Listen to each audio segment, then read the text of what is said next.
Hello and welcome to the Doofcast, a Ridley Scott podcast from Doof Media. My name is Scott Daly, and I am your host. And I'm joined, as always, by my very best friend and an absolute son of a bitch. It's Matt Fraven. How's it going today, Sir Matt? Oh, it's going absolutely great, my dear friend who can do nothing but wish me ill. This week, our series Deconstructing the Films of Ridley Scott continues with the director's 26th feature film. We're talking about 2021's The Last Duel, one of two films he released in 2021, and one of the two final films we have to cover on this very, very long series that we've been doing for over half a year now. We're talking about The Last Duel. I don't think I ever said the name of the film. It's The Last Duel. We're talking about The Last Duel. The Last Duel, not The Duelists. Totally unrelated. No, that was the first duel in Ridley Scott's, and now the last one. Even though that one happened chronologically after this one. So this one wasn't. True. So like that was so last. This movie is basically just a liar because clearly there were duels after this because we saw a whole movie about them. Yeah. In fact, really that movie should have been called The Last Duel, and this one probably should have been called The Duelists. All right, Matt, after we talk about The Last Duel, it was the Super Bowl last weekend, or the big game, as they want us to say, so they can't sue us. There were some commercials, Matt. There's some commercials that happened at the Super Bowl, and there was an interesting trend I noticed in this year's Super Bowl commercials, and I wanted to talk to you about it a little bit because I think it is this very interesting place we are at as a society reflected by what our Super Bowl commercials look like, and I thought that'd be a fun thing to talk about. Very nice. A little cultural criticism to round out the episode. That's what we do here. All right, Matt, let's get into it. Let's talk all about Ridley Scott's The Last Duel. A most unspeakable charge has been brought against you. Jacques Legris entered our home. He attacked me. The accusation is false. I am telling the truth. The truth does not matter. There is only the power of men. This should be settled quietly. I'm innocent! I request a duel to the death. If you lose, your wife will suffer dire consequences. One of us has lied. Let us let God decide. Matt, what is this movie all about? King Charles VI declares the knight Jean de Carouge settle his dispute with his squire by challenging him to a duel. No? Sure, IMDb. No. That's not quite right. No. This movie was written by Nicole Holofcener, Ben Affleck, and Matt Damon. It was, of course, directed by Sir Ridley Scott, and it stars Jodie Comer, Matt Damon, Adam Driver, and Ben Affleck. This is the first movie since Good Will Hunting that Affleck and Damon wrote together. And Matt, what did you think of it? What did you think of The Last Duel? So, Ridley basically has me totally gaslit and traumatized because this is a great film. This is a legitimately great film. I really enjoyed watching this. I think that I'm going to probably watch it again, probably before too long, because I think it's the kind of movie that will benefit from a rewatch. Maybe one of his best movies. It's hard to say exactly. I got recency bias, obviously. Really like this movie. What did you think? He can't keep doing this to me. He can't keep doing this to me. How it's so annoying. This movie is fucking amazing. Yeah. This movie is so good. If I had watched this movie in 2021 when I watched it, I would have called this one of the best movies of that year. It's phenomenal. It's incredible. And I just can't stand it anymore. The whiplash, the confusion. Ridley, how come you don't do this every time, buddy? Yeah. I told you my theory the other day that this is like the film The Prestige, and there's Ridley Scott has an identical twin, Rupert, and roughly half of the movies are actually made by Rupert, while Ridley Scott himself stands by wearing a fake mustache and kind of being his assistant, and because it's jarring. It's absolutely jarring coming off of all the money in the world prior to that Alien Covenant, and then into this masterpiece, utter masterpiece. Yeah.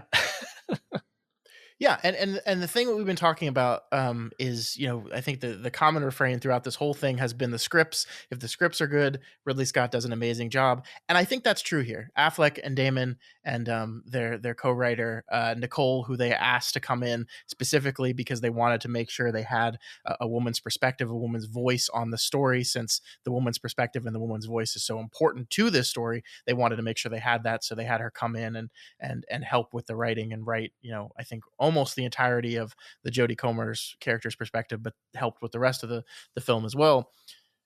And it's phenomenal. It's a phenomenal script, but that's not why the movie is great, or at least that's not the only reason the movie is great. The movie is great because Ridley Scott is kicking fucking ass at directing. It's so good. This is a movie in which, it's a Rashomon style structure. So we basically see the same events told from three different perspectives, and we see how those perspectives change and warp the events. And then the third one being the one from the Jodie Comer character, being the movie basically declares it says this is what actually happened. This is the truth of what happened. And so basically all of our actors have to play basically three different versions of their character, and it's this really subtle thing where it has to be recognizably different in order for the whole conceit to work, but it can't be like so different that they feel like a totally different person. Like it needs to be different, it needs to be noticeable, but yeah, they can't go too far with it. So it's this fine line the movie has to skate, and it's so good. It's so good. And what Ridley Scott does with the camera in each of these sections, who he focuses on, where the camera goes, what is focused on, how it moves through the sequence, it's so good, man. Like this everything about this movie is phenomenal, and it makes me mad. Yeah. I again, we've made fun of the idea that his characters sometimes don't behave realistically in films, and this is one where it's like, this is the best acting I can even think of easily. Just like you said, let's just focus on Matt Damon, although you could say the same about several different characters. First of all, amazing, different Matt Damon performance. Yeah. I've never thought that Matt Damon was a bad actor, certainly, but neither have I ever really been like, Matt Damon's just an incredible actor. It's like, no, this is pretty damn good. And especially what you said, where, I mean, if you haven't seen the film and you're listening to this, you'll see the film first of all, but do that. He can portray the same character, but in this scene, he's being the version of the character as the character sees himself, where he's heroic and loving. And then in the next scene, it's how he really is, which is prideful and selfish, but it's clearly still the same character. Like you said, there's no it's not caricatured. It's not, because sometimes I think the Rashomon thing is done a little bit too broadly, and it's like functionally you lose the sense that you're watching the same characters anymore. Sure. And this really, it was perfect. It was in a way where I've never even seen it done this way before. So yeah, and I don't know how much credit to give Ridley Scott, but I'm going to give him some measure of credit there, because you as the director, you've really got to, for some of these scenes where we see the same scene from two or three different perspectives in particular, those are the ones where everybody has to know exactly what the vibe and intent is going into it, and it's so subtle. It's so much is conveyed by flickers of eye contact between characters, where it's like, oh, that didn't happen when that other character, when we were seeing this scene from that character's point of view, Yeah, and I think this is where we can absolutely give Ridley Scott credit, because it's not just that flicker of eye contact, it's where the camera situates itself to catch on that eye contact. It's where in the scene the camera goes. One of the things I love about the Jodie Comer, many things I love about the third perspective, the Jodie Comer perspective, is we have all these scenes. I think the birthday party for the son is a really pivotal scene in the movie, and it's not until the third time that we see there's this collection of women sitting around chatting to each other about the other characters, and that's not something we saw in either of the other two perspectives, and it's because none of the men give a shit about what the women are doing. They don't care. So they're just off on the side, and so the camera doesn't even care. And that's the thing that I think is so impressive about Ridley Scott's camera here is not only the characters are matching this slight change in their performance for how they perceive themselves and how they perceive the other person, but the camera follows along with that. Like the big sequence in this movie, which is the horrific rape sequence, watching that from the Adam Driver character's perspective and watching it from the Jodie Comer's character perspective, the way that scene is shot is night and day, and it reinforces, he's convinced himself that all this is just playful jest. Like there's even Ridley Scott even has a scene earlier in the movie in Adam's Driver's character's perspective where he's doing a very similar thing with another girl, right? Like there's a table in the middle of the room and he's kind of playfully chasing her around the table, then he catches her and throws her on the bed and then has his way with her. And that scene is played completely playfully, like everyone's in on the game and everyone's having fun. And it leads you to question, like, in the reality of that scene, was the woman in that sequence, did she think it was as playful as Adam Driver clearly does? And then that repeats again in the Jodie Comer rape sequence, and then you see it from her perspective. And again, it's not just the performances, it's the atmosphere, it's the way the camera moves, it's the sinister nature of how the camera cuts. In Comer's retelling, the camera is shaky and running through the scene. When she's running through the hallway, it's not some playful flirtatious running, it's frantic. It's the camera is just as afraid of Adam Driver as the character is.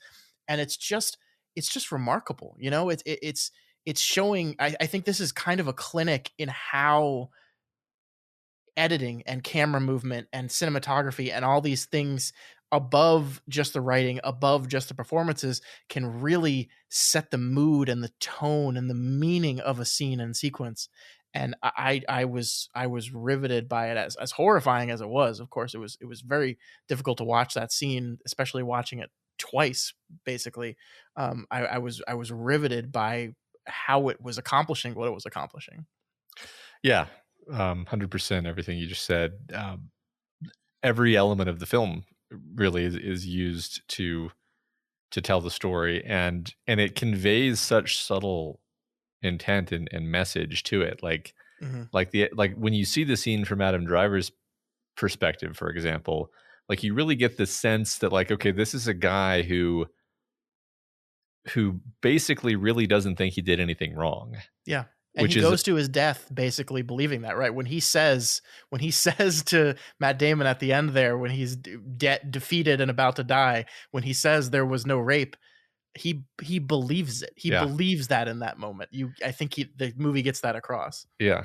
That's I really have to give the movie a hand for kind of being willing to sustain this complexity. Because obviously he is a monster. He is a villain, but not in his own eyes. And we get to see the whole part of his story from his perspective.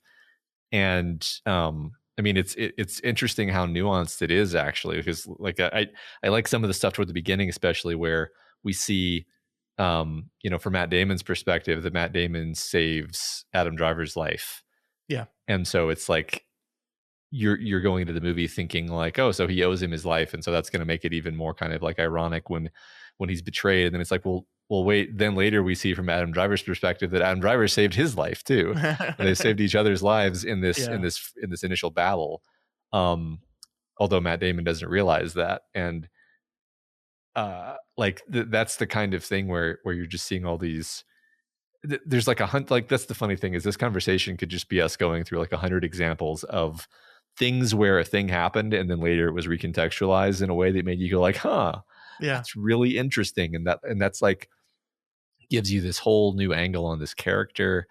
And nobody comes out of it looking too straightforwardly one-dimensional. Like, I think Matt Damon's character is also really interesting. Because he is kind of a brute. He is kind of a almost like a simple man he's just a warrior, and he doesn't have time for numbers and reading and everything. And he's kind of unlikable. Yeah. But seeing him from his own point of view, you see like Well, there is a kind of undeniable nobility and like sense of honor to him. And yeah, when you see him from the outside, he seems like a petulant child. But I don't know even like it's hard to talk about. It reminds me so much of these endless conversations that we have had over the years about the protagonist goggles phenomenon. Sure. Where like fundamentally is like there's no ground truth to the question, like, is Matt Damon's character like a good guy or a bad guy? It's like, well, he's a good guy in his own eyes, and he's kind of an asshole when viewed from the outside. Yeah. And that's kind of all we can say. I think we can say pretty definitively that he's a better guy than Jacques, the Adam Driver character. Yeah. Simply by extension of he didn't horribly rape someone in this movie. But I mean, it is really interesting. I think you're right, because one of the most fascinating parts of the movie to me, obviously it's Marguerite's whole section, I think is really the movie just kicking ass and allowing you to, I think you're absolutely right. It's fun, and we should at least spend some time talking about the more subtle differences between the Damon perspective and the Driver perspective, because I find those super fascinating at the way we develop this relationship between these two men in the Matt Damon section, and then we see in the Driver section that his understanding and conception of their friendship is just almost completely different. Just like you said about the saving the lives thing, that is like a fundamental core of what they each think their friendship is. But then when we get to the Jodie Comer stuff, to the Marguerite stuff, it's all really fascinating. But the thing that I found kind of the most appalling was everything that happened in the moments after Damon wins the duel, actually. So like to contextualize this whole thing, this is a duel where basically this woman was raped. She said she was raped. Nobody believed her. And the only way to get any kind of justice was to put it in the hands of God, quote unquote, by having these two men beat each other to death. And then the winner proves somehow whether she was lying or not. And her life is on the line here too. If Damon loses, she dies because God says she's a liar and therefore she must die, which again, folks, read the Bible. That seems like that. I don't think he'd want that, but okay. And this whole thing, so Damon wins, she's freed, she's been kind of vindicated, and there's this really weird crowd mentality stuff going on that I think Ridley Scott captures perfectly. Like, he walks in the middle and like raises his hand and everyone cheers at him, and then he holds her out to the audience to be cheered towards as well. And it's this like you got to sit around and think for a minute and be like, what the fuck are we cheering about exactly? Like, what are we cheering for here? That the truth prevailed? Is that what you actually care about? No, of course not. You don't care about that. It's just like, he's just the one that won, and that's all we actually care about. And here's this woman who has just been raped, and I guess technically we can say justice has been served. I guess, because he's dead now. Well, but like, yeah. She's still a woman that has been raped, and just like the parade through the city as like people are surrounding them, cheering for them. And I'm just like, this is horribly fucked up, actually. Like this whole thing is just awful. Yeah. Well, that reminds me of the very first thing that Matt Damon says after she tells him that she's been raped, is he says like, can that man, I don't remember exactly. It's like, can that man do nothing but evil to me? Yeah. And she just like stares at him with her mouth open, because it's like, to you. Yeah. That is Jean's fatal flaw. This character, everything is about him. Everything is done to him or in spite of him. And even the rape of his own wife, he can only see as a slight to himself and not a horrible crime committed against her. Yeah, right. Just at the script level, this is a minor nitpick, but I wish there was even less like straight, like there's the moment when kind of the clergyman is saying like rape is a property crime against the husband. It is not a crime of violence against the woman. It's like, okay, I got that. Like, I don't need that to be explained to me. And that's really very minor level of criticism. It's just there were a few moments like that where I was like, I want even less of this and more just the characters and the drama, because that was so perfect. I do feel like part of that is necessary though, because the questioning of her by the clergy, like just this group of nothing but men, just throwing questions and accusations at her, right? It's like, oh, your best friend has come forward and said you found him handsome once, so obviously that means it wasn't rape, right? And she's like, no, that's ridiculous. Why?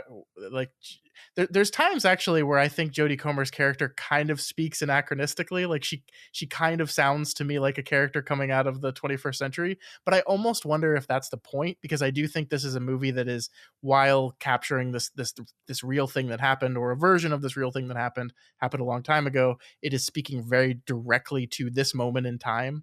And I think it is definitely a post Me Too film, definitely. I do think that's part of the point, but like, just like her complete like shock and horrified look at these questions, and like the idea that even her friend wouldn't back her up on this, that like the idea that her mother-in-law is just like, yeah, I was raped too, you just deal with it because this is what we have to do.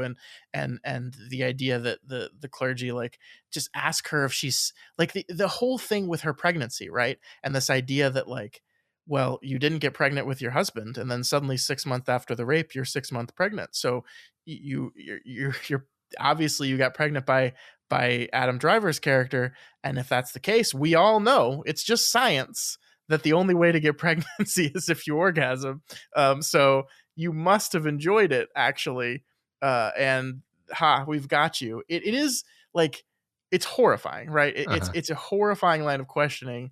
I think the lines like, it's just science, to me feel like lines from 2020. Yeah, I don't think they had the word science in 1100 or whatever. Yeah, but ultimately, I don't care, because I think it does serve to get across what her perspective is trying to do very clearly. I do agree with you. The parts of her perspective that I enjoy the most are the more subtle moments of watching her react to things that are said. Like, I think the movie kind of tees up some of this very well, like when he goes and meets Driver's character right after, or a year after their big falling out, and then they shake hands, and then he says, kiss him, to show that our that there's no ill will between the two of us. And you're like watching it from Damon's perspective, and I'm like, that's kind of weird. Mm-hmm. And then when you see it from her perspective, you see the look on her face as she's asked that question, and you see kind of I am extremely uncomfortable with this, actually, but I feel like I have to. And then you see the way Driver kisses her, which in his mind is this actually shockingly passionate kiss between the two of them. In her mind is like, he pushes himself on her more inappropriately than he should, and she feels very uncomfortable about that. It's just, I love the smaller subtle stuff like that. Yeah, the just moments where something that seemed romantic from his point of view seems awkward, and yeah, it's interesting, because I mean, maybe you don't feel this way, but I felt like when we're doing, okay, so I'll say up front, like, I didn't really know exactly what the movie was going to be. Like, I kind of basically did, but I didn't know the synopsis. I knew like the one line synopsis. So when we're doing the Adam Driver point of view, I was like, interesting. Like, is this going to be like an affair? Because there's this subtext of intrigue between these two characters. Like she's, they seem to be flirting. This seems to be flirtation. Oh, look, she's like staring at him from across the room. And then we later find out that like, that's just because she was saying like, it's really good that you were able to mend fences with him and not,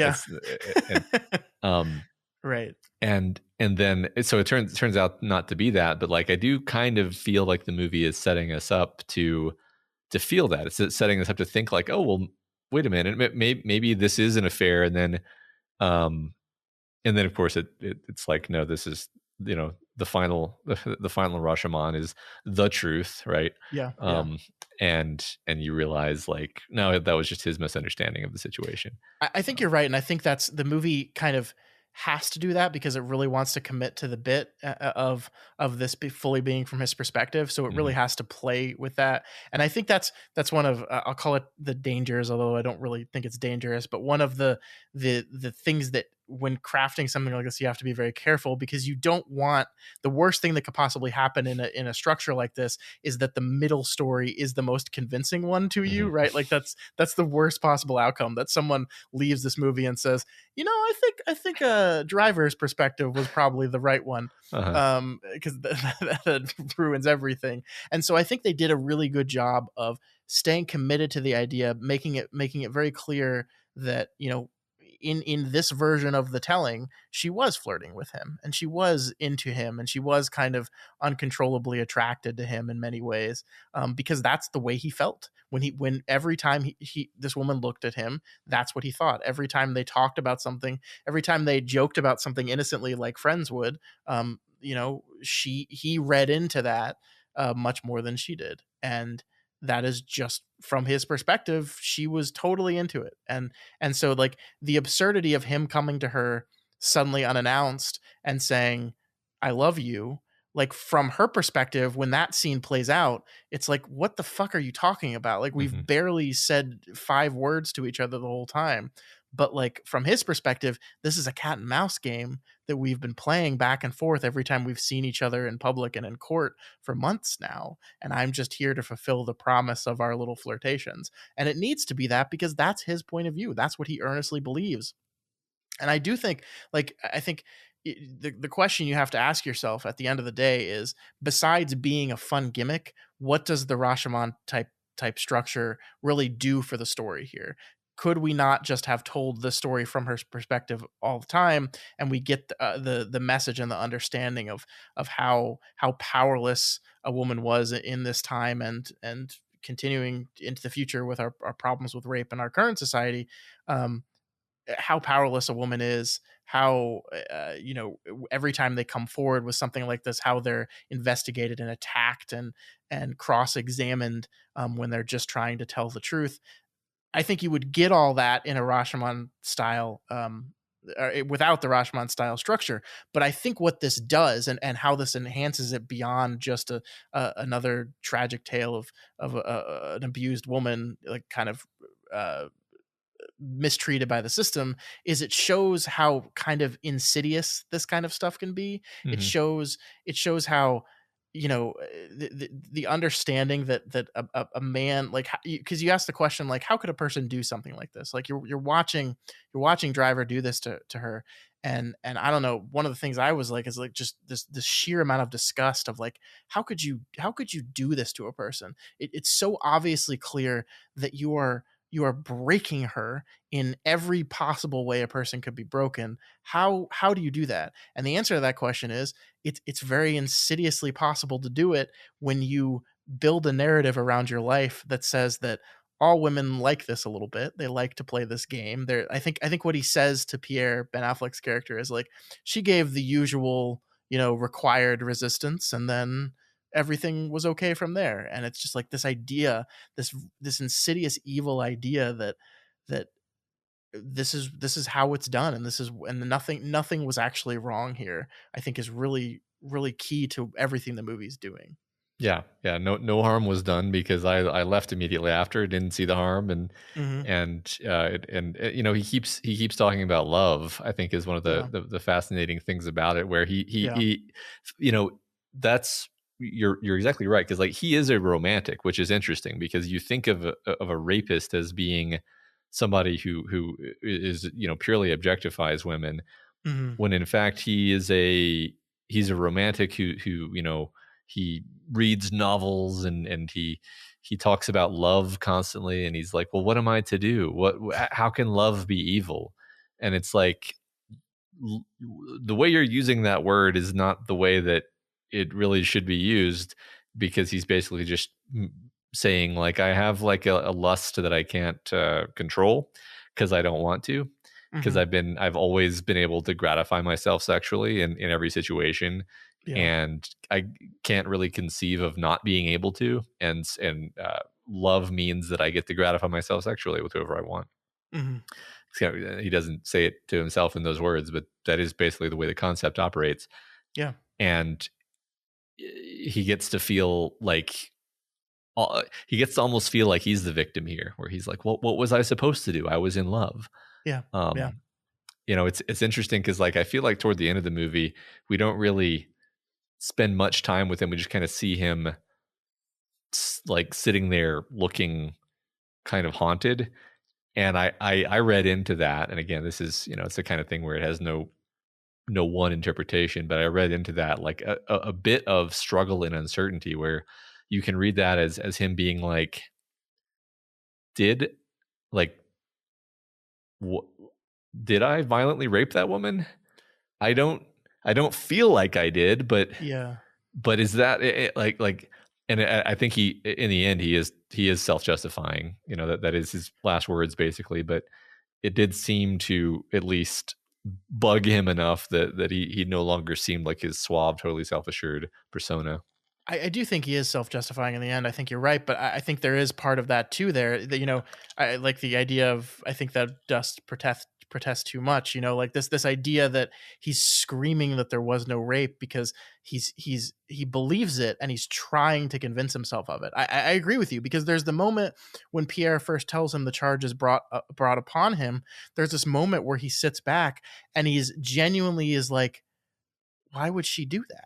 Like, why would she say that? And it goes into this real idea that he has, is that was consensual, that she was into it, that she enjoyed it, and this real genuine confusion on this guy's face of, why would she say that? Why would she do that? Why would she keep going down this line? And I think you're right that, when she brings it to the court, when we're going to do this duel, when she's standing there in front of the clergy, risking her life for the truth. It's really for him, I think, this moment of like, oh man, it like chinks in his perfect armor, this perfect shell, his perfect narrative that he's crafted around himself. Of course, not enough to actually get him to remove that and ultimately do the right thing. But yeah, I mean, that's definitely there for sure. Yeah. And I think there is a degree of doublethink that's happening with him the whole time, because of the fact that, he says stuff like, basically don't tell anyone because it'll be dangerous for you, which is just a threat and not the kind of thing that you say if you really 100% believe that this is just an affair. Like you don't have to say don't tell your husband if you think this is an affair that obviously you're not going to tell your husband, right? You're so right. But like the way Driver says that line in his version of the story, like obviously in the Marguerite version of the story, it comes off extremely threatening and ominously, like for sure. But like in the Driver version of the story, I think it's just so interesting that it does come off as kind of like genuine and like with real concern for her of like less like, if you tell your husband he's gonna fucking kill you, it's like, I don't want you to die, so be careful, because he is the type of man that would kill you for this. Yeah, you could take it as like, you've got to be sure to keep our tryst secret. Even though I'm pretty sure, I mean, that's the fun thing is that the words that are used are usually the same, but not always 100% the same. And that's what kind of why I want to rewatch it. Like one word choice that really surprised me. And again, I'm not 100% sure that I'm right on this because I only watched it once. But when Matt Damon is talking to kind of like the local lords, and they're all kind of sitting in chairs in a circle, and he's saying like, I need you to tell everyone what has happened. We need to kind of build public support for this. I have a plan. And then and that's his perspective. And then we see that scene again later from her perspective, and he says, we have a plan. And she looks at him with like one of the few times that she looks at him with like appreciation. Interesting.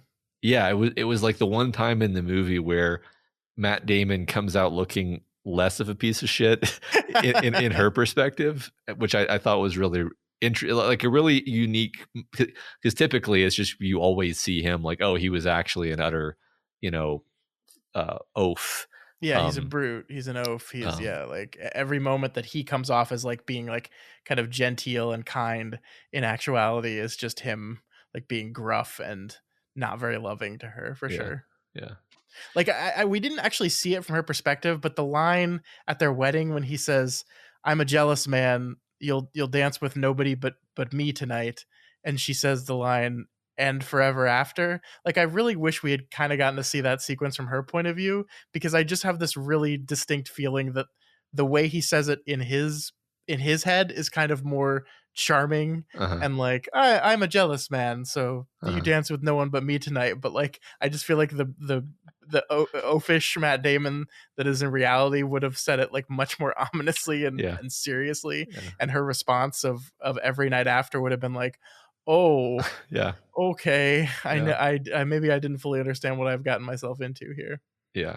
And because definitely when you see the wedding from her point of view, it's much more like tragic, you're just like, okay, she doesn't know this guy. He's like 30 years older than her. I Uh-huh. think in reality, I looked this up, the character, the person that she plays was 18 and he was like 45 when they got married. So I don't know if Jodie Comer and Matt Damon's age just line up like that. I think it's pretty close. She's fairly young and he's Matt Damon.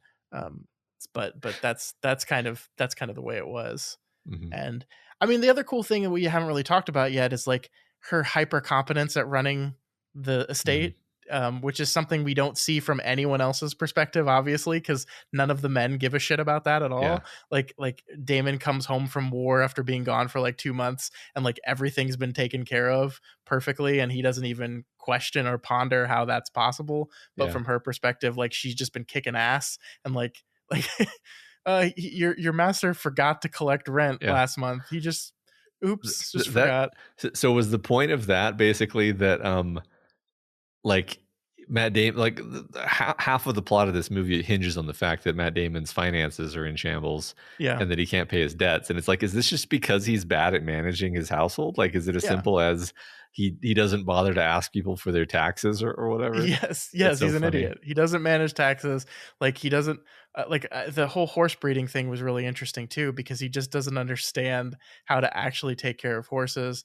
And then I think the really telling part and the really shocking and appalling part is when he's bought that mare specifically for breeding, and the stallion comes in and he just loses his mind and is like no, she'll not be sullied by this. It's kind of foreshadowing for what's going to happen with his wife and how he treats his wife, which is another thing that, like, in Matt Damon's perspective, the idea that they have not had a child yet is not really ever touched upon. Like, it's mentioned briefly, like I think when she says like it's been a year now and your friend his wife has had a child, but really in Matt Damon's perspective, it's like none of he doesn't care, right? It's like not something that's on the forefront of his mind. But from her perspective, like the constant fear and pressure of the fact that she hasn't produced an heir for him yet is like ever present in her life. And it's so interesting that from his perspective, this is not something he's thinking about at all. From her perspective, it's there constantly. And I'm not saying that in his mind he's not thinking about it at all. I'm saying in his version of himself, he's a man that is not going to pressure her into that. It'll happen when it happens. It'll be fine. I'm an honorable man. It's all going to work out. I'm not worried about it. But obviously that's not the truth. Yeah. It's interesting how there's no frame to the story, where, normally a Rashomon story will have some element of like people are telling their versions of a story, right? And they're telling it to some other character within a framing story.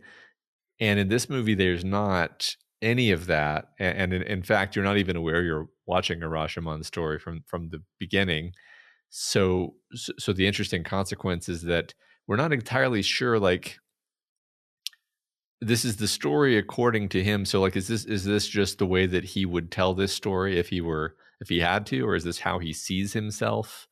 It's fine. I kind of like that it's ambiguous in that way, but I guess the sense you get is like, if you were to ask him to tell you this story, he kind of knows what parts of his personality are not admirable, and so he just kind of brushes that under the rug and doesn't relay that part. Like, he's not going to tell you that when his wife told him that she was raped, that he like grabbed her by the throat, because he knows that looks bad and that's kind of shameful. So he says like, yes, so I embraced her, which is technically I comforted true. her in her time of need. Yeah.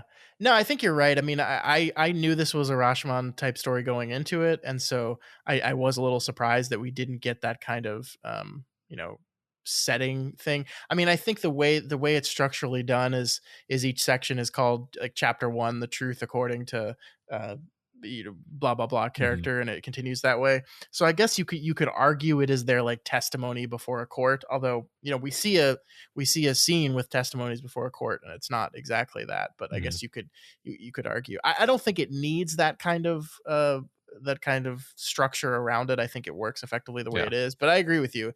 These type of stories usually have something like that. Yeah. No, I don't think it needs it either. I just thought it's interesting to not provide that and leave it kind of up to you to figure out what exactly you're seeing. Mhm.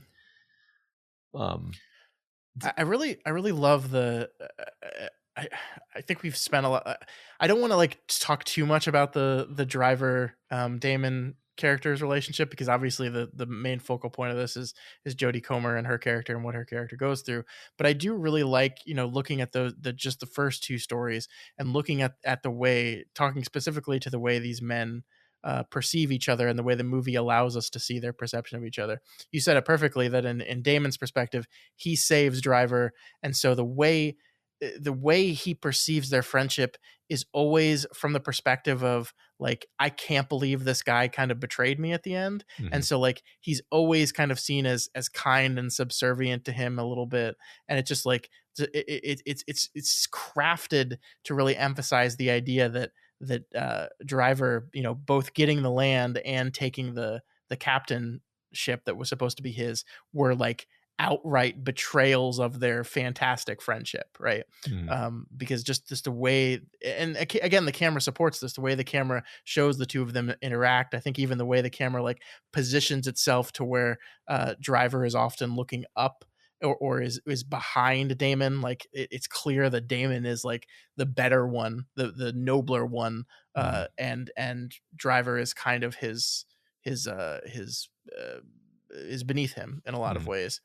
And then it's so interesting because you cut to the Driver stuff, and Driver is, I mean, I think definitely would call him like a friend, but like maybe more of like a work friend type of thing. Yeah. Like he just doesn't seem to care about him all that much. He just doesn't, like, the only time he thinks about him really is when he and Pierre are kind of like just jesting at his kind of stupidness in a lot of ways. Yeah. Like it's just totally different. And I find that really, really fascinating how like each one emphasizes or de-emphasizes the wrongs that were committed in a way, it defines the relationship in order to de-emphasize those things. So from Driver's perspective, it's not a betrayal. Taking the captainship is not a betrayal. Being gifted the land is not a betrayal, because we weren't really that good of friends in the first place. Like I didn't like.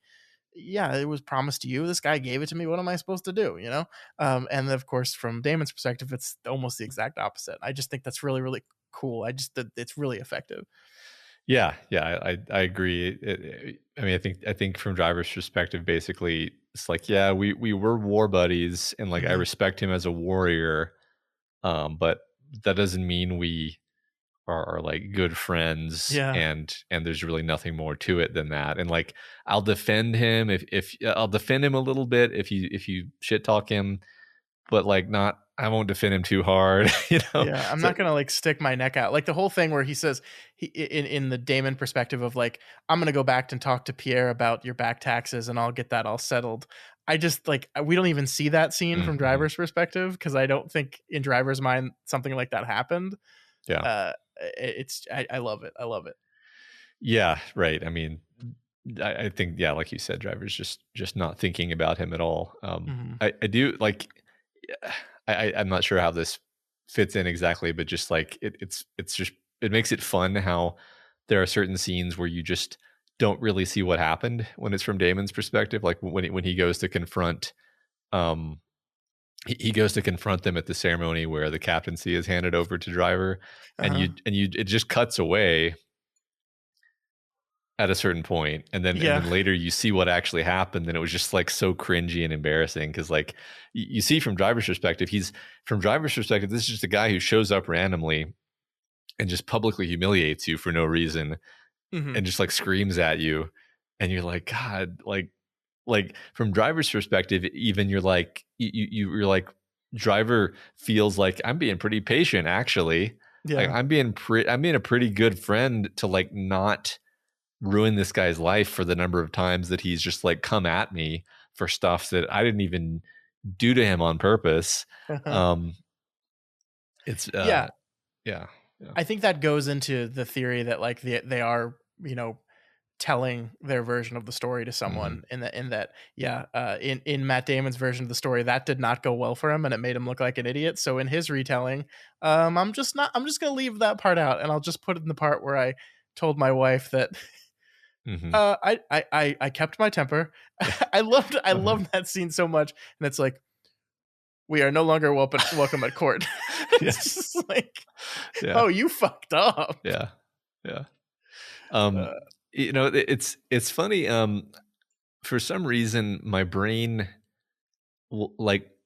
I'll probably go to my grave, never quite fully accepting that Ben Affleck is actually a good actor, but and I don't know what that is because he is a good actor, and in this movie, he does a really good job. For the same reason that everybody else does, like he's more of a secondary character, but he's kind of a weird character, right? This is kind of a weird character for Ben Affleck. Yeah. And he has to carry a lot of complexity in like being Driver's friend. And like, I just love the scene where he kind of takes Driver aside and is like, all right, like you're going to have to deny what happened. Like, it's such a cause like you get the smarminess and like, you even understand like he knows that Driver really fucked up. He knows better than Driver knows it. Like he has like an accurate appraisal of the situation. Yeah. And he's like, okay, this is going to be bad, but you got to do what I say and we're going to get through it. I don't know. There's a lot of, I guess I'm just bringing this up because I thought Ben Affleck's character was a lot of fun and I was kind of pleasantly surprised.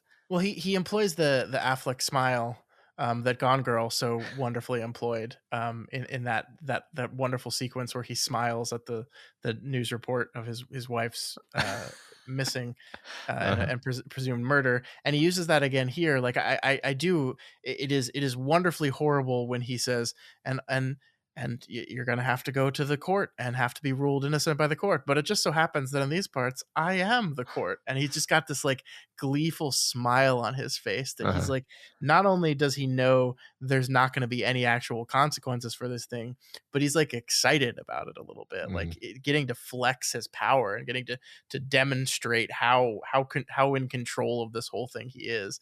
There's a gleeful smarminess to it. I really do like it. Yeah. And just like the other three characters we talked about, there is subtle differences between how he is portrayed in the different stories. Like in the Damon version of the story, he is much more specifically malicious to Damon's character. He is a much more targeted maliciousness. In the Driver version of the story, it's not like he likes Damon's character. He doesn't, but it's more like a I think this guy's a joke and I think it's funny actually. Like I actually don't think about him too much, but when I do think about him, it's just like, haha, this fucking guy. Yeah. Look, he married the daughter of a traitor. He keeps fucking up. Isn't that funny? And it's again, it's really, really great. Yeah. Yeah, no, I totally agree. I mean, I was surprised that they gave that role like so much dynamism, but I guess that's what happens when you're the screenwriter. Yeah. Well, I mean, it is interesting actually that when they originally wrote and conceived of this movie, they wrote it with the idea that they would play each of the characters, that Damon would play Sir Jean and Affleck would play Jacques. I think the pandemic kind of messed up filming and stuff. And it ended up being Ben Affleck had a scheduling conflict and wasn't able to fully commit to what that role would require. So he stepped back, took a lesser role, and they cast Adam Driver, who by the way, we've talked a lot about Damon and about Jodie Comer and how they're both excellent. Adam Driver is like one of my favorite actors right now. I think he's really, really good at what he does. He has this real sense of energy and power, and like he has this ability to really command a room. When he's in scenes, when he has these characters that like that you can see, because I think it is actually key to the character, especially in the Driver versions of the telling, that he is kind of charming, that he does like succeed in charming these women, and he's always the liveliest person in the room. He's well spoken, he's smart, he kind of has everything going for him, and he uses it to get whatever he wants. And I think Driver just has this ability of channeling that kind of aloof joy while also having this real core of intensity in him that that comes through in the Marguerite versions, and a little bit in the Damon version as well. Yeah, totally agree with all that. I haven't seen all that much stuff with him in it. I mean, honestly, the bulk of it would be Star Wars. Star Wars, where where he does a great job, regardless of what movie we're talking about. But yeah, no, he's amazing. Yeah, it's so fascinating because he was just this guy that did like, I think like a handful of TV things, and was kind of just like feeling his way into acting.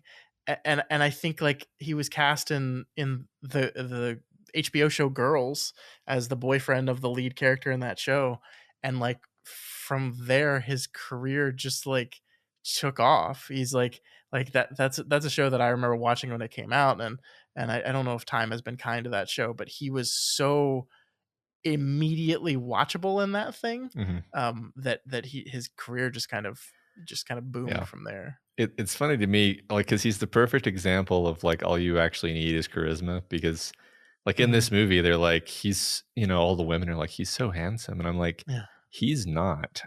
He's a kind of like, that's the weird thing about him is I think he's kind of a goofy looking dude.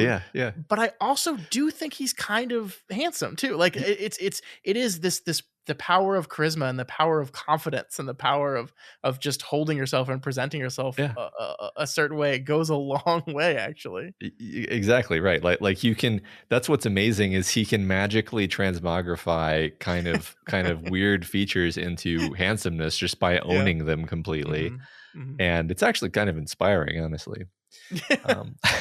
Just be super confident and super charming, and it doesn't matter what your face looks like. Yeah, and it helps if your voice sounds like hot chocolate being poured over. No, that is very true. That is very true. So I guess as we kind of round third on this conversation, I do want to talk a little bit about Ridley Scott more broadly, because we joked at the beginning of the show that we have The Duelists as the first movie of Ridley's, and we have The Last Duel as not the last movie of Ridley's, but one of the most recent movie of Ridley's. And of course, there's the fun irony and this idea that it's two movies about dueling, but these are also two movies about men being stupid and like just this fucking contest between the two of them that escalates and escalates and escalates until one of them murders the other. And it is this interesting through line. Like I said, The Last Duel is, I think, a movie of the Me Too era. It is definitely a movie of its time, kind of recontextualizing the way we treat women, especially women that have been sexually abused or raped in some way. But I think it's also just a through line of Ridley Scott's career, right? Sure. The way he tells the stories, the way he talks about masculinity and the ways in which masculinity can be corrupted and broken to create monsters out of men, is I think a through line through a lot of his movies, either directly with things like The Duelist and Thelma and Louise, and then a little bit more indirectly in some of his other movies that just kind of center in on the woman's perspective generally. And I think it's really interesting that so much of his filmography is interested in specific ideas like this. For sure. I mean, I don't necessarily want to read off every movie from this list, but the sort of feminist angle and the interest in the perspective of the woman goes all the way back to The Duelists and Alien and Blade Runner. The beginning of his career, obviously, like you said, Thelma and Louise, and then then scattered throughout, we have stuff like G.I. Jane. We have the perspective of Commodus's sister in Gladiator. Yeah. there's no women whatsoever in Black Hawk Down, funnily enough. But even movies like Black Hawk Down, even movies like White Squall, even terrible movies like 1492 are movies about men and the ways in which men can like act like fucking idiots when they're kind of left to their own shitty devices. And there is Kingdom of Heaven is a movie, you know, where this woman character is kind of caught in the middle between all these men and this world led by men, and how she's kind of forced to navigate her way through it. And of course, awfully, that's tragically, she murders her son and kills herself. I mean, it's. I don't think she kills herself, does she? She survives. Does she not? Does she? I don't. Yeah, remember. she survives. Sorry. Maybe that was a different cut. Anyway, yeah. No. I mean, you're right. I mean, it's funny. We did go through like probably less than half of the movies there, but I think the point is that that there is this consistent focus throughout his career. It's definitely a huge interest of his, and I think I agree. That's kind of why this is like a perfect Ridley movie. Is it has all of Ridley's best stuff. I mean, this is one thing I definitely wanted to fit in here before we finish talking. Is this is some of the best action stuff in a certain regard, some of the best action stuff. Maybe Kingdom of Heaven was like strictly better if you have to do like a 1-to-1 action to action comparison, but like the final duel between these two men, I was really impressed by. Like, and I'm a fan of martial arts movies. I'm a fan of martial arts.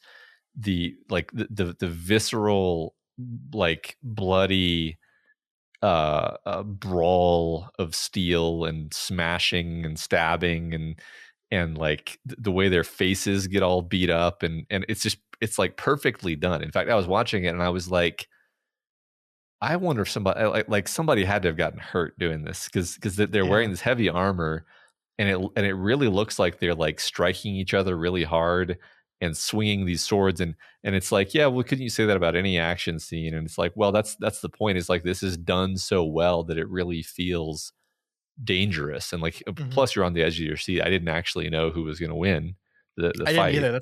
That's the fun thing I was thinking about is like I knew this was based on a true story, but I didn't know the outcome of the true story. So yeah, the movie does a very good job of investing you in that, especially via this is Jodie Comer's death sentence as well if Damon loses. And they give you just the right amount of like back and forth where you're like, oh, it's not looking good for Matt Damon and then I did kind of think it was fun how the way that he kills Driver is it not the same as, but quite close to the way Maximus kills Commodus, where it's just this it's the satisfaction of slowly pushing the knife into your enemy, which is so gross and horrible, and I love it so much. Anyway, I'm glad you brought up that sequence. I think you're right. The action filmic is fantastic on its own, just the choreography. But again, it never loses focus on what the stakes are. I love each and every moment where we cut back to Jodie Comer and she's once again just doing this incredible job of selling the complex emotions riling within her, because obviously she despises Driver. She wants him to die, but she's not too happy with her husband either. Like she's furious at him. And so obviously she wants him to win. But I really love the moment where they like unlock her shackles and be like, you're free, lady, go to your husband. And it's like, oh, I'm not actually free. I'm free from this, but I get to live. We didn't talk. I guess before we go, I do want to talk about that one sequence where we jump forward in time to where her son has been born, and she is basically like sitting there with her son and saying to Damon, like, had I realized what the love that I feel for this child, I would have just tolerated what happened to me. I would have done anything possible to ensure that I get to be with this child for the rest of my life. I get to raise this child. And that I think is a really, really fascinating and important view on, you ask the question a lot, like, why don't more people come forward when stuff like this happens to them? And this is part of it, right? This is like the shame and the complicated feelings around it. And the risk that it poses to them when they do this. It's just like when you're a person that is living this life like she was now, where she's responsible for this child now. It becomes just not worth the effort or the trouble or the risk anymore. Yeah. And there's something truly tragic about that. Like it really broke my heart that she was this woman who was so like, this is the truth. I am going to risk everything for the truth. And then, her child's born, and it's like, oh fuck. I kind of now understand my mother-in-law's argument that she made to me earlier. Mm-hmm. Yeah. I just what you said. Yeah. I think that they're just kind of reminding us, once again, it's a Me Too type of story where it's saying like, well, why do people sometimes not come forward with these things? And it's like, there's reputational destruction. You risk destroying the most important relationships of your life. In this particular, time of history, you literally risk death. Yeah. Which I think is literally still true in many parts of the world. Actually, it's so it's not even a matter of history. It's a matter of culture and so forth. I do think there's a little, we joked about The Last Duel not actually being The Last Duel. And I think the reason why this movie has its title is because I think this was one of, but not really the last, like, trial by combat moments in history. One of the last times that thing was actually used. But I do think there's a tinge of irony here, right? That calling it The Last Duel is a little bit ironic, because of course it's not. That this is a problem. This is a thing that is still happening. It happened from this moment. It happens throughout time. It continues to happen that men do this horrible thing, and seeking justice has to become a duel between people, instead of just justice as it should be. Mm-hmm. Yeah. So yeah, just I mainly I brought up the idea of the action scenes because Ridley is always a big one for his action and his spectacle. But yeah, the other kind of remarkable, beautiful thing about it is we talked about how he loves doing these historical films, and this is one of my favorites on that axis too, because of the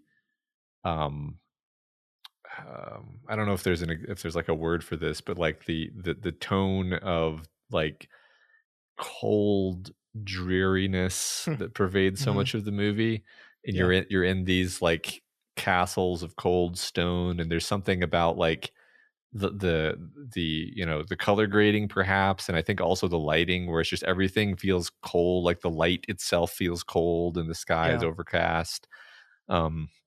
Can't think of a single scene in this movie where there's like bright warming sunlight. It's always just such an inhospitably miserable environment, and all the characters look miserable and cold all the time. And I don't know, I just overall I just love the historical feeling of it.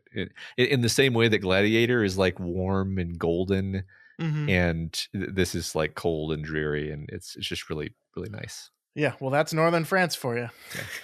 Yeah. No, I agree. I agree. Yeah, really, really, really fantastic stuff. But Matt, the thing we haven't said is that nobody watched this movie. Nobody did. It cost $100 million to make this movie. It made $30 million gross worldwide. One of the biggest bombs of 2021. It's really heartbreaking. I mean, I think, we talked about this on a second subject, I think a year ago, probably. I think the year it came out, actually, we had a little mini segment on how no one's going to see movies anymore, and movies like this, which were positively reviewed by critics, like made basically zero money. I think we were talking about how Ridley Scott went on a podcast and like bitched about Disney and how Disney completely failed to promote this movie in any way.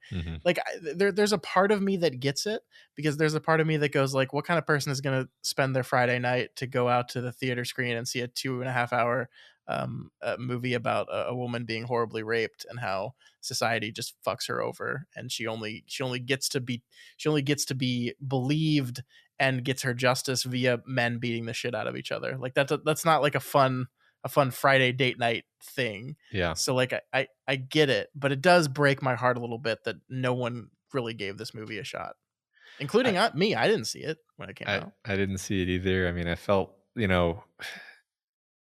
it's interesting to ask, like, if this had come out in 2019, would I have gone to see it in the theater? And I mean, answer is probably still no for me, just because I just don't get to see that many movies Yeah. in the theater. But maybe I don't know. I'm really kind of struggling over that, because you're right. It's interesting how, like, this, like, historical epic has a certain allure to it, but it's like, well, this is not a historical epic. This is a historical drama with a few sword fights scattered into it, and it's almost like some of the sword fights are genuinely like, okay, let's wake up the men in the audience. Let's just show Matt Damon butchering some guys in Scotland briefly, and then we'll cut back to what was happening before, and it's fine. I'm not really complaining. It's just like, it doesn't really matter, actually. Yeah. Yeah, I mean, I think 2019 was pre baby for me, so I feel like I was going to the theater a lot. I feel like this would have been one. You tell me Matt Damon, Ben Affleck teaming up again to write their first script since Good Will Hunting, that probably would have been enough to get me out into the theater. But I do think it's an example of how we don't really have movie stars anymore. How like the draw of certain actors or certain writers or certain directors isn't necessarily enough to bring people to the screen anymore. I think we've seen that in the last 2 years with Steven Spielberg. Both of the movies he's released in the last 2 years have bombed: West Side Story and The Fabelmans this year. Like, so the idea of a film by Steven Spielberg is not something that brings people to the theater anymore. I think that the same is true of Ridley Scott, although perhaps you could argue that that was never necessarily true about Ridley Scott. I don't know if Scott was ever the kind of director that would like get people, oh, there's a new Ridley Scott movie out, we gotta go see these. Yeah, it's interesting, because I know that you and I saw Robin Hood when we were in college, and it was largely on the back of, for me anyway, Ridley Scott and Russell Crowe. My God. I think that's less a Ridley Scott picture and more the guy that directed Gladiator picture. Like it could have been any director. It's just one thing, like, just talking about stars, like, it's interesting because Ben Affleck and Matt Damon are stars, but it's kind of funny that, like, when you put these ugly beards on their faces, like, because I'm looking at the poster right now, and like, Matt Damon has the expression in the poster that he has through most of the movie, which is this sneering scowl, and it's like, I don't want to see Matt Damon look like that. I want to see a happy, optimistic Matt Damon. Like, it's Martian like Matt Damon. I want to see Martian Matt Damon. I want to see. And it's like, I don't know. Does that have anything to do with it? Really, I don't know. I'm just kind of. I mean, let's be honest here. The worst hair. Matt Damon's hair in this movie is awful. Ben Affleck's haircut in this movie is just the absolute worst. It's hilarious. They look terrible. Yeah, it's funny. I mean, another thing is, like, this is just not a period of history that I think most people really care about. Like, it doesn't have the exoticism of the gladiator, Roman times. This is like exactly the Middle Ages, which are like, which are sort of fairly or not, we think of as just being like the boring period where nothing happened. Yeah, I mean, that's when we called them that. It's it's the ages in the middle. Like, it's between all the good stuff. Yeah. No, I think you're right. And I mean, like I said, I get it. I totally get why people didn't come out in droves for this thing, but it does break my heart a little bit. And I understand totally, after watching the movie, I understand Ridley Scott's absolute frustration, because I think, I think this is absolutely a movie he poured his heart into. This is a movie he felt very passionately about. I think he was really into it. Like, we asked, with all the money in the world, we asked the question, why the hell did he sign on to this project? With this movie, I have no misgivings about why he signed on to the project. I understand completely why he signed on to the project, and it is a little heartbreaking that just no one saw it. Yeah, I mean, so you can watch it on Hulu, right? You can watch it on it's on HBO Max. Max, for free. Yeah, it's and you should. I don't know if that actually ends up putting any money in Ridley Scott's pocket, but I just I do feel bad that this this is the one that nobody saw, when it's like the best movie of his. Well, I guess I was going to say the best out of the last several, but The Martian was only 3 movies ago, so it's not that bad. It's up there, though. It's up there. I mean, and I do think this is probably, if you look at the money, this is probably one of his biggest flops, actually. think Yeah. 1492 is pretty close. Just last comment for me is like, I think this is like the perfect kind of script for him, because if you're going to do a 2.5 hour movie, it really helps to have it broken up into natural chunks of story. I agree. Because it almost, like, you almost could have envisioned this as a 3-episode miniseries, and that would have worked fine, actually. I mean, I sent you a screenshot of my my TV when I saw that it was going to be 2.5 hours. Just like fuck, God damn it, Ridley. But no, I never really felt the length at all. I think the movie more than earned its 2.5 hours. I think. I agree. Yeah. All right. So that is Ridley Scott's The Last Duel, which moves us on to the final film in our Ridley Scott series. At long last, we are at the end. The only film we have left to talk about is also a movie that came out in 2021, House of Gucci, the true story of the Gucci family, which I know is something that you were very curious about. I actually, I mean, I have no idea what this movie's about. I have less of an idea of what this movie's about than I did about The Last Duel. I mean, I know it's about a rich family, but it's like, that's not a story. Like, what's the story? I have no idea what the story is. So I'm pretty excited about this. I don't know. I haven't extensively studied the Gucci's, so yeah, I guess we'll find out in a couple weeks. Because we are going to take a quick break between Ridley Scott. Next week we do have our canon episode coming up. So we won't get to Gucci quite yet, but we'll be there soon enough, Matt. Soon enough we'll be done with Ridley. All right. But I will say, like, I think after All the Money in the World, I was so ready to be done. I was just like, ugh, why did we do a guy with 27 movies? This was a terrible mistake. I'm so tired of this now. I want to move on to something else. This movie has reinvigorated me. So I'm very glad we get to move into the final episode strong. Now, we might not end up liking that movie. I don't know. But at least we're going into it hopeful and excited. Yeah, I agree. Doof. Okay, Matt, let's talk about the Super Bowl. So the thing I wanted to talk about with you here is obviously the Super Bowl commercials, which, you know, over the I think our lifetime have become like almost as big and important as the Super Bowl itself.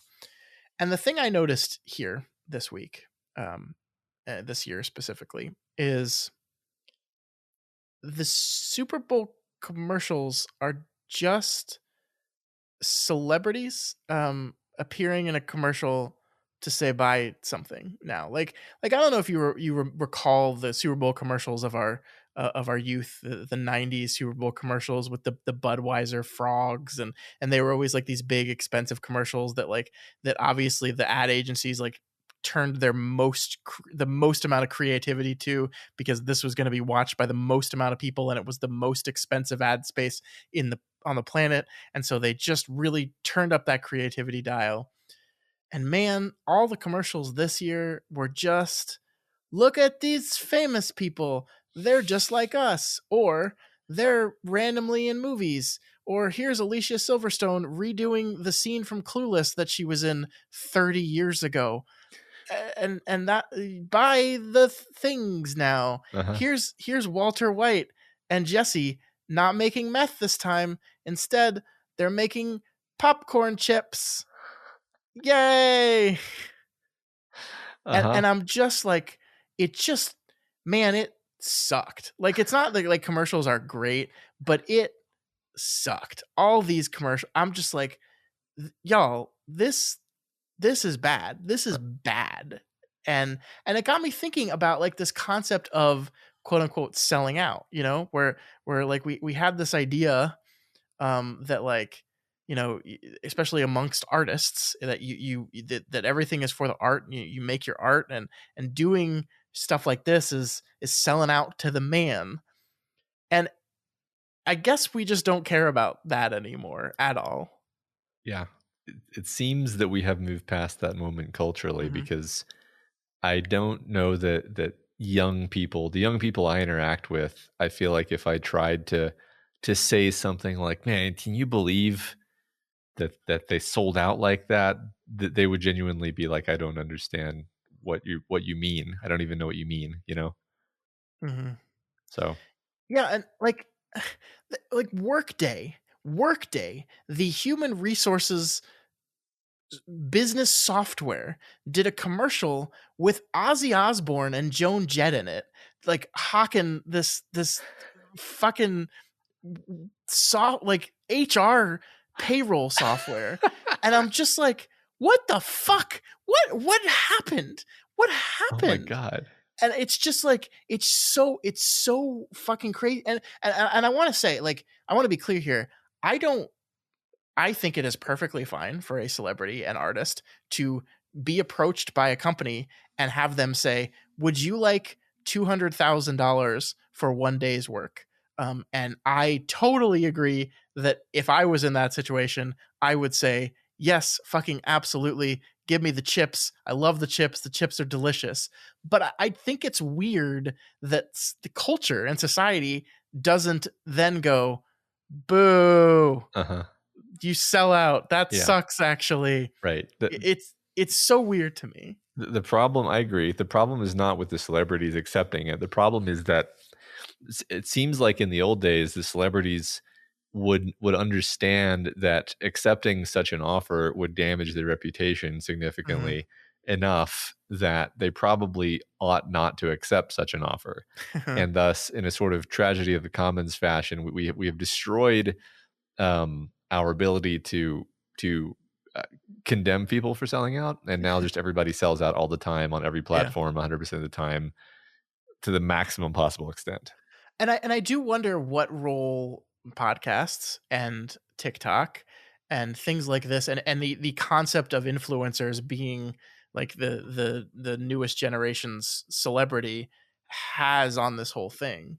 Because you look at like a very popular TikToker or Instagram person, influencers, we call them. You look at them and you realize that like 50% of their videos or TikToks or whatever are sponsored ad content. And that, again, I don't see anything. Like, I understand why, if you're like a person that just makes TikTok videos for a living and like Folgers coffee comes to you and says, what if we give you a few $1,000s for you to make a video about Folgers? Like, I totally get that. But then I look in the comments of these videos and like, no one's like, this is weird. Why are you hawking Folgers? You don't drink Like, the idea of an influencer, it's supposed to be like this idea of authenticity, like that the reason why people follow this person is because, like, oh, we're seeing this authentic person live their life. And then they're also hawking all this shit on the side. And I just find it so weird that like half the comments in these videos aren't like, wow, major sellout, or wow, can't believe you did this. You did a commercial for fucking Folgers coffee or something like that. Right. And it's so wild to me. And I think we've talked about this briefly before, but one of the things this touches is the idea that like criticism and like media criticism and talking like we're doing it has moved to be such an independent thing that there, it's moving away from like big publications, newspapers, websites, to like independent people, like frankly like us, but like also like TikTokers who, and it's all moved away from that. And these people are also doing like brand sponsorships with studios, and like you could argue, I guess, in a newspaper, like when the newspaper is reached out to by a studio and invited to things and given gifts and all these things, that at least like the newspaper has like presumably has like an ethics division who like looks at this kind of stuff and decides if impartiality is damaged at all by this kind, by being not even by in fact, but just in perception, by like doing these things. But then I look at like TikTok movie reviewers, and in one thing they'll be reviewing a movie, and the other thing they'll be like live opening the gift package that the studio sent them on the movie. And I'm just like, is there a line being crossed here? And this is, I guess it's only tangentially related to the other stuff, but I don't know. It's this really interesting atmosphere of sponsorship and this whole thing. I don't know. It just feels really weird to me. Yeah, I agree. It's weird. I mean, again, I don't know if this is entirely related to what you're talking about, but it has bothered me lately that like, um, I love to watch like independent YouTubers who like to talk about niche interests. Like, Mhm. you know, I was on like an Elden Ring lore deep dive this last week where I just like to have this something on in the background while I do other stuff. I would be like, I'm just listen to some Elden Ring lore. And I found a couple of YouTubers doing great Elden Ring lore videos. And then randomly, like in the middle of the video, one of them just starts going like, and that's why I'm pleased to share with you Raid Shadow Legends. And I'm like, are you serious with this? And Fucking Raid Shadow Legends. and they launch into a full like interstitial, them reading the ad for Raid Shadow Legends. And it's just so like, it just killed my soul because they're trying really hard to like sell me Raid Shadow Legends. And I'm like, I don't want to listen to you anymore. This sucks. I hate this. Yeah, and I know you don't fucking play that game. I know you don't. Nobody actually plays that game. I refuse to believe anyone actually plays Raid Shadow Legends. It's got to be some kind of like tax fraud scheme or something. Because they spend a lot of money on advertising. Every YouTuber at one point hawks that fucking game, Yeah. so they must spend a fortune on that. But yeah, I don't know. Exactly. What's funny is it never sounds in the least appealing. No, And no. there's nothing about. I mean, basically, I think it's just one of these freemium money traps where I don't know, man. I have no idea. I don't want to talk about Raid Shadow Legends. I don't want to hear about Raid Shadow Legends. And like that's the thing is it's so demoralizing.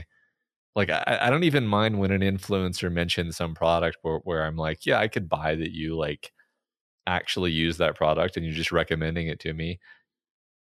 But this is, man, I don't know. I basically just agree with you that I feel like our culture has been damaged by this phenomenon. I mean, it's overall, we're in a very weird time right now, right? Because we moved from everything being totally centralized, and the advertisements were always channeled via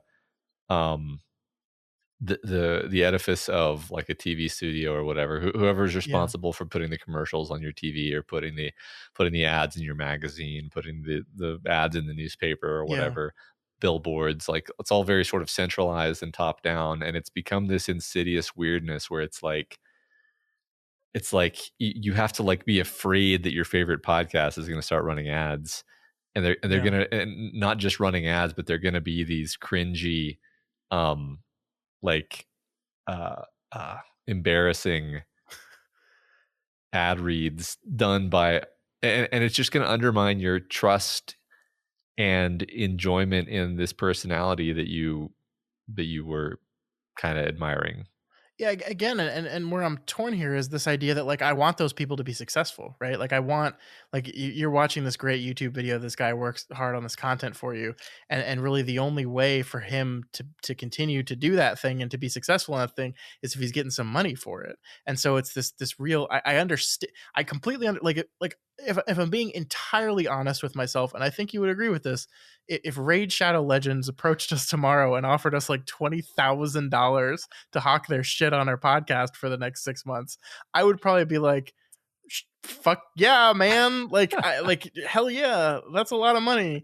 But like, at the same time, I like, it is really interesting that like, because the atmosphere of the culture is one of kind of tolerance for this type of thing, because we don't blink an eye at Ozzy Osbourne hawking Workday software, because we don't blink an eye at fucking incredible actors reprising their best roles just to sell us chips. Like we create this environment in which it's just everywhere and everything. And again, this idea that like if a newspaper reviews a movie and also takes out allows a studio to take out like a full page ad for that movie, like you can have a reasonable level of confidence that those were two entirely different departments that probably didn't interact at all. And so like that the words you're getting from the reviewer have not been manipulated about that thing in any way, but you just have less assurance of that when it's just some guy with his phone camera talking to you about the movie on Twitter or on TikTok or on YouTube. And I don't know how to I don't know the right thing here, because I want the people that do this stuff to be able to make money. Sure, like if you can't make money in it, no one's going to do it anymore, and they're providing a valuable service that a lot of people enjoy. I want that, but So I this think sucks, man. I think it is we who have failed, not the creators. We have Yeah. failed them by not condemning them when they sell out. Because if Yeah. we did that consistently, then there would have to be some other mechanism. Yeah, I don't know. It's like it's the curse of ad supported media is what it really is. I mean, it's interesting because you're forcing me to confront the fact that it might just be a weird sort of aesthetic thing. Although I'm not. First of all, aesthetics are a totally valid reason to like or dislike something. So I don't want to dismiss it just because it's an aesthetic concern. Yeah. But like, I would prefer interstitial ads that are just like an ad that like a professional ad than over like the person doing the Elden Ring lore video suddenly now talking about Raid Shadow Legends. Like that to me is painful, physically painful to listen to. That's a good point, because it's like it's one thing for there just to be like, buy new tires. It's another thing for an influencer or a creator to be like, oh man, these tires, man, I love these tires. They're so I was driving yesterday and I hit a bump and it was so smooth with my new tires that I loved so much. Thanks, Goodyear, for my great tire. It's just like there is an ickiness to that for me. And I mean, the reason we do that is because it works, right? Like these people build a career on authenticity, and so the idea that they're not just running an ad on their platform, but they're talking to you personally about the thing that they like and that they definitely actually do, like definitely use Blue Apron, 100%, definitely cook with that every night. My wonderful HelloFresh kit is I think part of it. So that's why they've decided to do ad copy that way. But yeah, it sucks. It sucks. I think part of it for me might just be that I've paid for YouTube Premium for years now, and so I'd never have to see ads when I'm on YouTube. And then when somebody starts doing an ad read inside their video, I'm like doubly annoyed, because I'm like, I specifically am paying money already to not have to have ads in this, and you're putting it in anyway. I was already paying you, basically. And so that if anything, I'd rather there be more options like that, where like you just like there's a lot of people I know who do Patreon feeds of their podcast where there's no ads in the Patreon feed, but there's ads in the public feed, right? That's another way of kind of doing that kind of thing. Yeah. I guess this is a really bad time to announce that we are now officially sponsored by Squarespace. Just kidding. That would be a fun build up. It really would be. Yeah, I mean, I think this episode will prevent us from ever getting any ad sponsorship ever into the foreseeable future. But I think that's okay. I'm happy. I'm happy with our current business model. Obviously, it's not like we can do this full time and quit our jobs business model, but I'm content right now. Yeah, I think honestly the numbers, like I think one thing is people might be surprised at how little these people are selling out for, actually. Like a lot of your your YouTuber who gets the Raid Shadow Legends thing, it's like they're not making all that much money off of that, really. I mean, they're making some, but man, I sure hope my soul is worth more than the amount that they're making for. I don't know, Matt. We'll see. Reach out to us, Raid Shadow Legends. Let's see what our souls are worth. Yeah, I would like to know what the typical Raid Shadow Legends price is.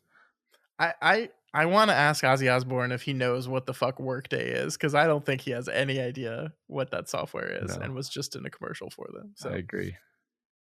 So that is my an hour rant about Super Bowl ads and somehow TikTok and content creator based advertisement revenue as well. It all sucks. It sucks. But I understand. I get it. Make your money. So you can become a level 1, level 2, or level 3 Raid Shadow Legends content creator based on how many views per week your content receives. which this with makes me want to. a lot of really complex like levels of like, oh, this is like a complicated scam. They don't just pay you; they like bring you into their like little MLM structure. I hate this. I hate this so much. Wow, I'm gonna have to do some journalism. Not right now. This is really interesting, actually. All right, maybe we'll circle back around and talk about what your investigative journalism finds in a future episode. Yeah, our next episode is going to be titled Raid Shadow Legends. All right. That is all we had for you guys this week. If you have any opinions on Ridley Scott's The Last Duel or on the complicated nature of Super Bowl ads, content creator based ads, and this whole mess of pro selling out that we've found ourselves in, feel free to reach out to us at doofmedia@gmail.com or over on Twitter at doofmedia. You can of course reach us on our Reddit, that's r/doofmedia, where you can find a thread. Is that what they call a thread? A thread for this episode, a post, whatever. Yeah. If you're not already subscribed to the Doofcast, we encourage you to do so and ensure that you never miss an episode. You can find the Doofcast on all the major podcasting platforms. And if you like what we do here and want to support us because we are not ad driven, you can become a patron of Doof Media. You can head over to patreon.com/doofmedia. And for every $1 you give, Matt will read one less Raid Shadow Legends ad. Today's video is sponsored by Raid Shadow Legends, one of the biggest mobile role-playing games of 2019, and it's totally free. Please give him money so he'll stop. Also, you could give us a rating and review on Apple Podcasts. That would be cool. That would also stop us from reading Raid Shadow Legends reviews. All right, folks, that is going to do it for us this week. Next week, as I said earlier, we're doing another episode of our Doof Canon, the episodes where we try to see if a movie will be entered into the illustrious, the exclusive, the rarefied canon of best films ever, according to us and our listeners. The movie that was selected by our patrons this month was Jordan Peele's Nope. So we will be watching and discussing Jordan Peele's Nope next week. We hope you'll join us. I think it's going to be a pretty fun episode. I think we've done an episode on every Peele movie so far. We definitely did one on Us. That sounds right to me. That was a great conversation. So I'm really looking forward to this one as well. Me too. All right, we'll see you next week.